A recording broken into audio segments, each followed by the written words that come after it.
Friends, आज market में बहुत ही अच्छी रैली थी। लेकिन जिस किसी से भी रैली मिस हुई है, इसका मतलब ये नहीं है कि अपॉर्चुनिटी आपके लिए ख़त्म हो गई है। अपॉर्चुनिटी मार्केट में हमेशा रहती है।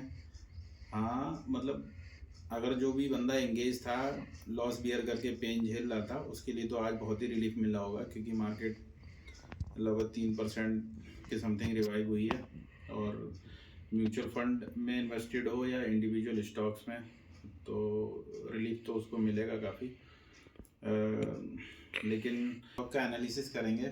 पहली वीडियो मैंने जो बनाई थी, उसको देखने के बाद बहुत सारे लोगों ने मुझे सजेशन दिए, देव की स्टार्टिंग करी है तुमने, लेकिन स्टॉक का नाम मतलब कि लोगे तो फ्यूचर में जाके तुमको दिक्कत हो सकती है।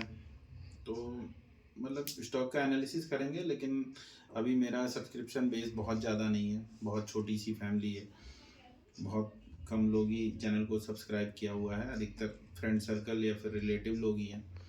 तो अगर आप मतलब स्टॉक का नाम तो मैं नहीं लूँगा, एनालिसिस करूँगा। अगर आपको कोई स्टॉक अच्छा लगता है तो पर्सनली मैसेज करोगे आप, या यूट्यूब पे कमेंट करोगे, तो उसके रिप्लाई में स्टॉक का नाम भी मैं बता दूँगा। तो आज हम जिस कंपनी को एनालिसिस करने जा रहे हैं, वो टेक्सटाइल सेक्टर की कंपनी है। तो कपड़े बनाने में जो भी धागे वगैरह यूज होते हैं ना, उसको वो कंपनी बनाती है। 2025 यानी कि मतलब पिछले साल ही ये आईपीओ इसका आया था, उसी में लिस्टेड हुई थी। और इसका मतलब टेक्सटाइल सेक्टर की है, तो टैरिफ की वजह से बहुत ज़्यादा इम्पैक्ट हुआ था ये स्टॉक, क्योंकि इसका मतलब एक्सपोर्ट पे डिपेंडेंसी ज़्यादा है। यूरोपियन कंट्रीज़ हो गए या फिर अमेरिका हो गए या फिर डोमेस्टिक कंजम्पशन हो गया। टेक्सटाइल का तो एक्सपोर्ट पे ही ज़्यादा डिपेंडेंट कंपनियां रहती हैं। तो अमेरिका के साथ जो भी हमारी ट्रेड डील हुई है, उससे भी इसको बेनिफिट मिलेगा। और यूरोप के साथ जो भी हमारी ट्रेड डील हुई है, अभी तो वो उसको इम्प्लीमेंट होने में टाइम लगेगा। अमेरिका की ट्रेड डील तो जल्दी इम्प्लीमेंट हो जाएगी, लेकिन यूरोप वाली ट्रेड डील जो है, मोस्ट प्रोबेबिलिटी 2026 के लास्ट में 27 में इम्प्लीमेंट होगी। उसके बाद में वहाँ हमारे एक्सपोर्ट बढ़ेंगे, तब इस स्टॉक को बहुत बेनिफिट मिलेगा। तो ये कंपनी जो है टेक्सटाइल सेक्टर की है। 985 करोड़ ही मार्केट कैप है इसका केवल।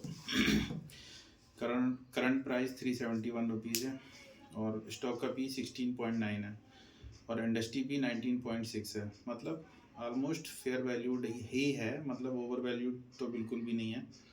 इंडस्ट्री पी 19.6 है, इंडस्ट्री और स्टॉक का पी 16.9 है। ऑलमोस्ट फेयर वैल्यूएशन पे ही चल रही है। बुक वैल्यू 92.3 रुपीज़ है। 92.3 rupees book value, current price 371 rupees. तो मतलब बुक वैल्यू भी कंसिडरेबल है। ROC 41 का है, ROE 60 का है, फेस वैल्यू 10 है।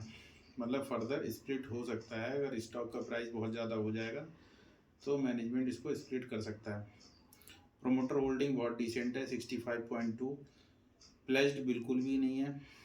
सेल्स ग्रोथ 35 की है, प्रॉफिट ग्रोथ 47 का है, और एक साल अभी इसे कंप्लीट हुआ नहीं है। लास्ट के 1 मंथ में इसने 22.3% का रिटर्न दिया है। डेब्ट इस पर 43 करोड़ का है। कंपनी का मार्केट कैप बहुत छोटा है, लिक्विडिटी कम रहती है, बट पिछले काफ़ी दिनों से मैं इसे ट्रैक कर रहा हूँ। सर्किट में तो स्टॉक नहीं जा रहा है, आप किसी भी टाइम इसको खरीद बेच सकते हो, और कंटिन्यूसली स्टॉक बढ़ भी रहा है। अब आज इतनी ज़्यादा मार्केट बढ़ने के बावजूद स्टॉक ने उतनी अच्छी परफॉर्मेंस नहीं दिखाई, लगभग 2-3% लो है। और टेक्सटाइल सेक्टर की सारी कंपनियां आज अच्छा खासा रिटर्न दिया है, लेकिन अकेला यही स्टॉक है जो 3% लो है। बाकी कंपनियां जो भी हैं, KPR mill 15%, Vardhman textile 12, Trident 11, बेल्सन living 19.73, Alok industry, Garware tech, सारी कंपनी ने अच्छा रिटर्न दिया था। बट इस कंपनी ने आज मूवमेंट नहीं दिया, बल्कि डाउन साइड पे गई। इसका दिसंबर क्वार्टर का रिजल्ट भी आ चुका है, और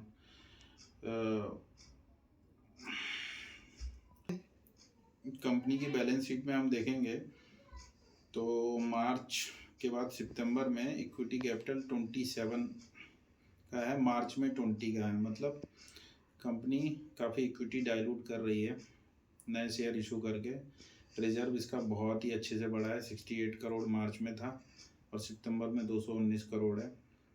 बोरोइंग मार्च में 61 करोड़ थी, सितंबर में 43 करोड़ है, मतलब बोरोइंग ये कम कर रहे हैं, रिजर्व काफ़ी तेज़ी से इसका इम्प्रूव हुआ है। Cash from operation activity, profit from operation 59 crore का है। रिसीवेबल नेगेटिव है, मतलब कंपनी पे कोई भी कोई प्रोडक्ट बेचा है उसका पेमेंट ड्यू नहीं है। और प्रोमोटर होल्डिंग 65% है। एफआईआई ने भी 4% का स्टेक ले रखा है। डीआईआई ऑलमोस्ट 4% की समथिंग है। पब्लिक 27% है। उस 27% में भी लगभग 7-8% इंडिविजुअल स्टॉक होल्डर हैं। इसमें स्टॉक बहुत ही अच्छा परफॉर्म कर रहा है। और टेक्सटाइल सेक्टर फ्यूचर का मतलब अमेरिका हुआ चाहे यूरोप हुआ, दोनों ट्रेड डील इसके लिए बहुत ज़्यादा बेनिफिशियल आएंगी। होप करते हैं स्टॉक अच्छा रिटर्न देगा।